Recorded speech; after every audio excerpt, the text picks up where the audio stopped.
right. Welcome to our 40th anniversary. We're celebrating Walk Down Memory Lane. Today we have our members of our curriculum committee, and we have as our monitor our faithful David Miller. Good morning to everybody. Well, good morning.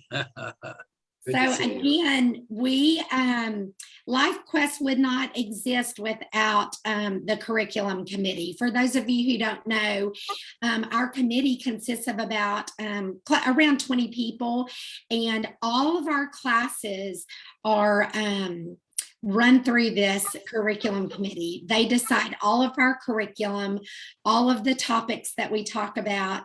So they meet 4 times a year to discuss topics that have been submitted by individuals.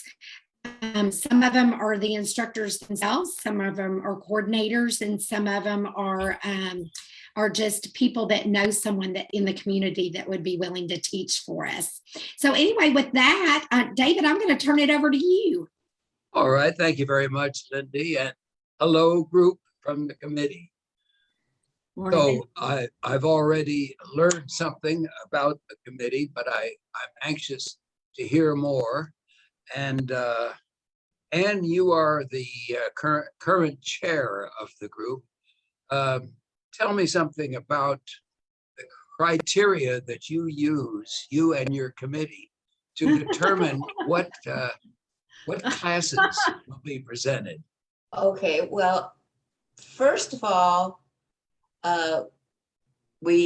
every class has a sponsor, or I guess you call it a sponsor, a coordinator, whatever, on the committee, who is the liaison between the teacher and the staff and the church and the facility. You know, when we were in person, that would be, you know, making sure that the handout, if the person has handouts, that that we have them in the room, and you know, the correct audio visual, and making sure the person knows where to park, and all those kinds of things to facilitate the teacher having a wonderful experience.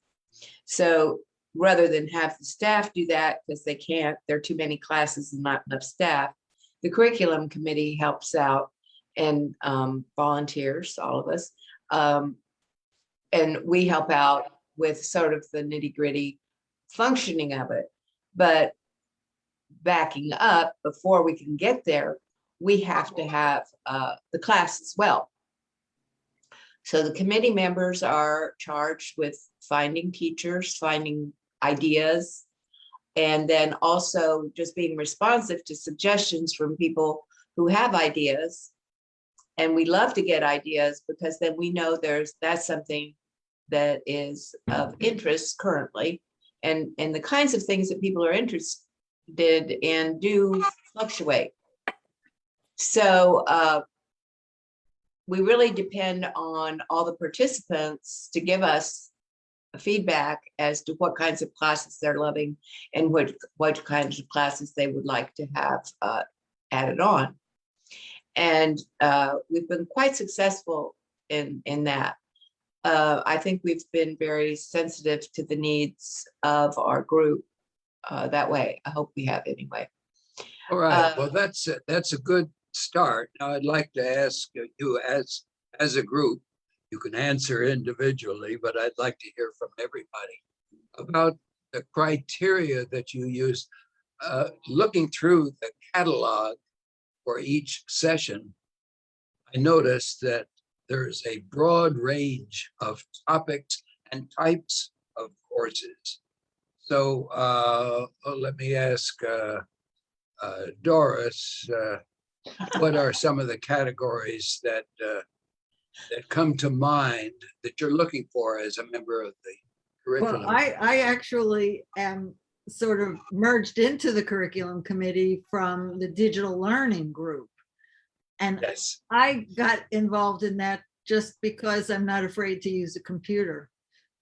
So we look at what people, you know, what our group needs in information. So there are some general courses. We actually I think before my time, bought a digital learning curriculum.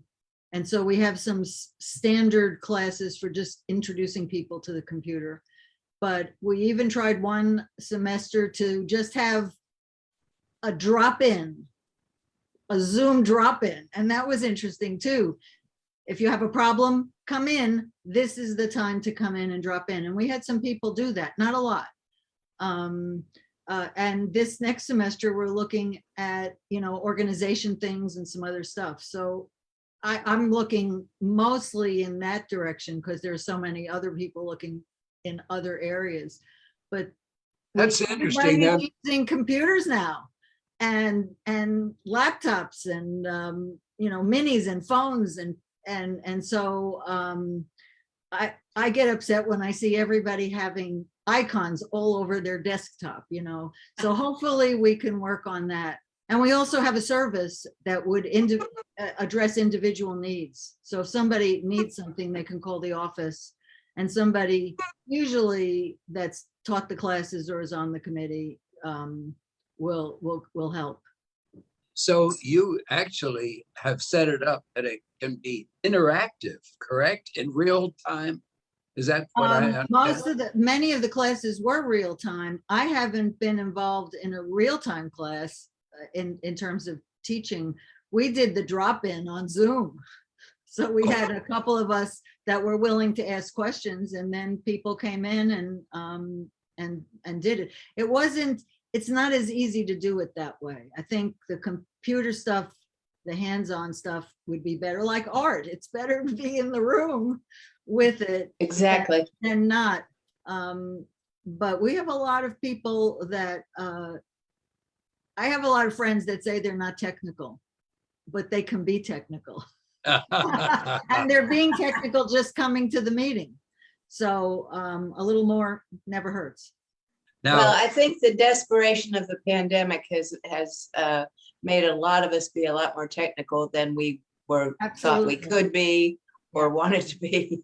So thank you for And it's helping the us get range of- there. Yeah, and it's the range of classes that not everything is a lecture. There's Yeah. a lot of discussion, there's a lot of doing things, and that's the important part. now, Rich, I associate you with music somehow. Yeah. Tell me something about your role on the committee and the kinds of classes or potential classes that get your attention. Okay, thank you. That fits quite well with what I'm able to say.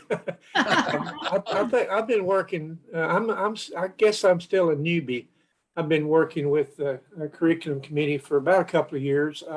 I took over for Dr. Ralph McKenna, who is, of course, the leader of our Little Rock Folkies group. He had his classes, and those particular classes really worked well because we were in the theater room on the lower floor, and literally it was hands-on participation, and we've decided to wait it out until the pandemic is quote over and we get back to some kind of normal where we can have a more involved in-person class. We've thought about, I've encouraged a little bit, and we've thought about the OWL type situation or trying to Zoom, but it becomes difficult when you have to control your listeners by having them all muted while if we were to present something, and then allow a time frame for some interacting back and forth. But the work on the committee for me has been an excellent learning experience in that I'm looking, well, I've gone to school with a lot of the teachers because we were all up at Hendricks together in the 60s. And I get to revisit with old friends in that sense, and also to see the balance of classes that are being presented. And my primary work is to bring that homespun type music connection. And the folkies, for example, hope to, well, we would love to be back in the spring, but I don't think we'll make that either. But otherwise, there's a lot of good people who are presenting a wide array of programs. And I'm working with our, who was our leader for the task force? Mary Lindsay. Yeah, I'm working with Mary Lindsay a little bit, trying to reach out for some possible persons. I've got friends from my old heifer project days in South Africa, for example, to work with her on travel connections and opportunities of what might exist along those lines. So I'm learning to branch out and reach out with other programs. But yeah, that's been a good part for me and a great learning experience. And also, one of the most recent things was I worked with Ann and Angela on a special task force where we looked at the work of the curriculum committee and made some structure changes, recommendations about that. And I think we've presented that. Have we? We presented that at our meeting. Okay. Hi. Yeah. Now, Angela, you have a professional background in the field of education, don't you? I do. And 46 years, 23 in K-12, 23 in higher ed. Wow. yes, Nicely balanced there. that's right. Try. But you also you teach, don't you? You follow. I do. I love to teach. Tell about how you came about selecting the area that you teach in. I'd like to hear the Well, history of it. over the years, putting together curriculum has been something that I seem to be assigned naturally.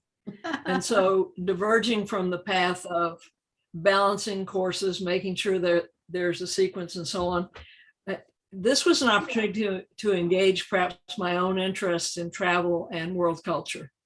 And that's why I selected the teaching direction that I took, which, as I've mentioned before, met right after David Miller did his music programs. But I like to visit countries. I like to look at customs and languages and talk about historical sites and historic personalities.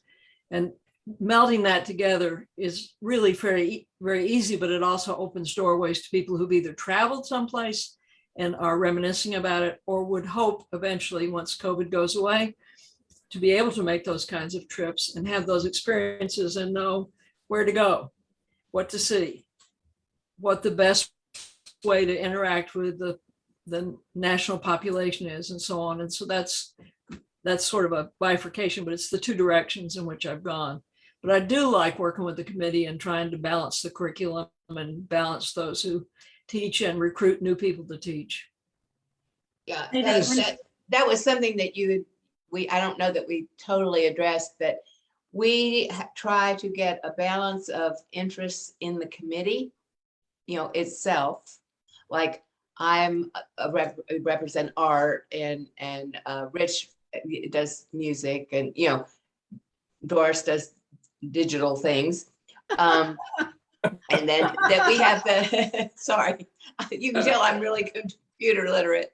And but then we have people who are interested in history and politics and that sort of thing. And we try to keep a balance of those people, as well as we really, really make an effort to balance the classes and try to make a little path through the curriculum of each session, so that a person, especially when we were in person, a person who likes politics could go from class to class to class and have his interests met. Somebody who wants to do art classes could do them all day, and not have time when they're just sitting around saying, well, now do I run to the store, or do I sit here and visit? What do I do? You had a progression of classes that should hold your interest. And then, of course, people aren't one-dimensional, so we have alternatives for them as well. So there may be, while there's something, people who are interested in travel and geography and politics and that sort of thing, and then paralleling that could be all kinds of history classes, whether it be art history or history of China or whatever. and paralleling that can be painting and watercolor, and paralleling that can be exercise classes. And so that if you care to go sideways, so to speak, you can, or you can go linear in a linear manner and just follow your if you have a singular interest, you can follow that through the day. And I think that makes us quite unique because we are very much aware of that in our planning. And our teachers are very good to work with us. We'll say, you know, we have 2 people who want to do a discussion on classic literature. And we'll say, well, maybe we don't want to do that twice in the same semester. Right. So maybe would you mind deferring that to winter? And most always they say, oh yeah. Or no, I'll be traveling during winter, but I could do it in the spring. And then we pop it in there so that the classes aren't wasted, but we want to use them most efficiently. Very good. And David, I want to add that one of the accomplishments that the task force, the curriculum task force team did is they actually categorized all of our classes. So all of our classes fall into one of 7 categories. And the categories are art and hobby, exercise and technology, health and science, history and politics, literature and language, music and the theater, and then social topics. And I have a question. yeah, Exercise and science. technology. Tell me more about that. So we do have exercise classes. We have yoga, chair yoga, tai chi, and then we also have our digital classes, which could be how to do an iPad, how to do how to use the Outlook on your computer. So they're tied by the how-to-ness. Yeah, yes. They don't seem like they match, but they're all how-to. I got it. The how-tos, All right. that's right. But since they have created these categories, it has been very easy for our library now. So we use these 7 categories to put all of our recordings from our classes in these categories. So we're actually have an organizational system for our LifeQuest library. So it's more user-friendly. Mhm. So it's just a neat thing that they've done, that they've developed, and it's been very helpful. All right. Well, I we know We ought have to give credit to the library people. Yeah, we ought to also give credit to our support staff and Oh, yes. Cindy and the group, because during the pandemic, we've actually broadened how we could reach people. And because we were doing everything live. And, you know, come the pandemic, Zoom, we did all these classes on Zoom, and now we're recording a lot of things so that people that can't make it at Wednesday at 10 o'clock in the morning can, you know, after dinner, sit down and watch a class or 2. And Right. so we have a fine library of all kinds of classes. Some of And- the and- courses involve multiple instructors. Does that represent, is that a challenge in terms of vetting for you on the committee? How do you handle that? I never thought of it as a challenge. I don't know if anybody else.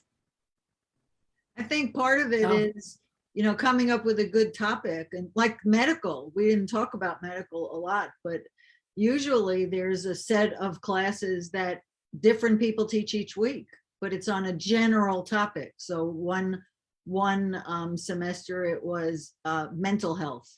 So we had everything from different psychiatrists talking about things to social workers to somebody who actually talked about physical exercise and doing things with your body. So that was that, you know, trend. And then another year we picked another subject. Same thing with history, sometimes getting new people. So in the digital learning, we're talking about something like that. So we just get a group of people together saying, we're thinking of this, who could do it? And which part can you take? Yeah. Very good. It all No, seems to happen. It just Yeah. happens in a way, you know. It Because, happens. well, all our teachers are volunteers. And what I found is that people who like a subject well enough to volunteer to teach it are very enthusiastic and well-versed in that subject. And so it almost, by having them be volunteers, it almost vets them, you know, by definition, because they're going to have to care enough and know enough that they want to volunteer. Yeah. So, I mean, we do ask for some credentials and stuff, but you know, it's more, I think it kind of sorts itself out by the nature of the program. I understand. As a final kind of a wrap-up question. Angela had something, I think. I'm sorry. I Oh, talked. yes, Angela, please. No, I was just going to agree with you. I think people are passionate about the areas in which they've engaged throughout their lives.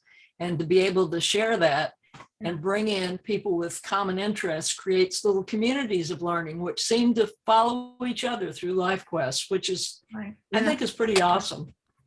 And Right, when and you're- you find that you meet people in you go to the same classes, and so that, I mean, what you're interested in, you'll meet the people who are interested in those same things, and then you form friendships, and that's the core of LifeQuest, is the Exactly. friendship And Yes. team that we teaching have found. comes All out of right, that. I have one wrap-up question to the committee. Look ahead to, let's say, 2 years from now, when we're all back together in person. Are there any areas, any topics that have not yet been addressed in the curriculum that you might want to consider or have people consider at this point? We've talked about a lot. We've talked about music, art, travel. Are there think other we'll- areas? I think we'll know when we get there, but my first gut reaction is, how did you survive this pandemic? That's right. I'm thinking that way too. Well, We could have multiple sessions on that. a Right? part of curriculum is figuring out how much you do hands-on, like the music and the exercise and the art especially, and computers, to how much you want to do as straight lecture or lecture and discussion or whatever. And I don't think we're going to run out of stuff. I agree. I also think with respect to the basic four of us who do the Folkies thing, you know, we take two out of the 8 classes each, and so that's like multiple teachers there too. But by the nature of it, but we have been real hesitant with respect to COVID and social distancing and pre-existing conditions and all those things that impact us as well as our potential participants. But I think in the future, one of the things for the music venue and anything similarly, I think we will learn how to do hybrid and Yep. digital learning, even in the situation that we have. We will know how to work with the theater, in the theater room, for example, and have the participants there, and also share online for persons wherever they are. My goodness, we can reach out to Central and Eastern Europe, you know, Right, right. if we sang some good old timey folk songs. But yeah, I think we will grow into even more outreach. Yeah. And one good thing about the pandemic is instead of having Wednesday, Thursday classes, we're able to share all week long. I don't know how many classes end up being on Monday, but I know we always had our intro and familiarization class for how-tos. But yeah, that part has been a good thing, to have the additional outreach. Yeah. And as I guess Doris was saying, the ability to watch it later with our library. Yeah. And so many people can reach that, find that interaction. And there are people who can't get out of their homes that'll still be able to do this after we're back together. We're going to still include those people in our planning. One other brief thought, and that is that we can take advantage of the gift the pandemic has brought us, and I use that advisedly, in terms of outreach to people who wouldn't be able to see us otherwise, who wouldn't Yes. be involved otherwise, who may come in the future, who may want to be virtual teachers because they've had the experience and they realize the depth and breadth of what's going on here. Well, Yeah. Angela is right. I mean, not only can participants be from far away, but teachers can be instructors. So that we Don't we have somebody who was teaching from somewhere else this year? Yeah. This But I mean, semester? even when we're doing hybrids or in person, the instructor could be on the screen and we all could be in the room where some of us. Exactly. So, I mean, it really opens up a lot. And we didn't talk about writing classes. We have a writing class, several. Writing Several classes. writing, yeah. Yeah. So, That's distinct from penmanship, right? yes, distinct from penmanship. Well, Well, and Lindy, also- would you wrap it up? Yeah, just one last thing I just want to add when y'all are talking about expansion. For the winter term, we will actually have a presenter from Alaska, Sitka, Alaska, and we will also have one from Germany. So our instructors are coming internationally. We also have a few international participants. So there are some real potentials. And David, back to your question of, are we going to run out of things to say or what's next? Once we meet back in person and those stories start flying about the last 2 years, we will have plenty of classes to offer. Some of them will be mental health classes for sure. Okay. Mental health thanks. and cooking. But Thank yes, you all thank you, for all. David, as always, Thank you, thank you for David. leading us. And Thanks, David. we Thank appreciate you. you guys. Good to And see thank you everyone. all for Bye. participating. Yes, Thank you. Thanks. thanks. Bye-bye. Bye.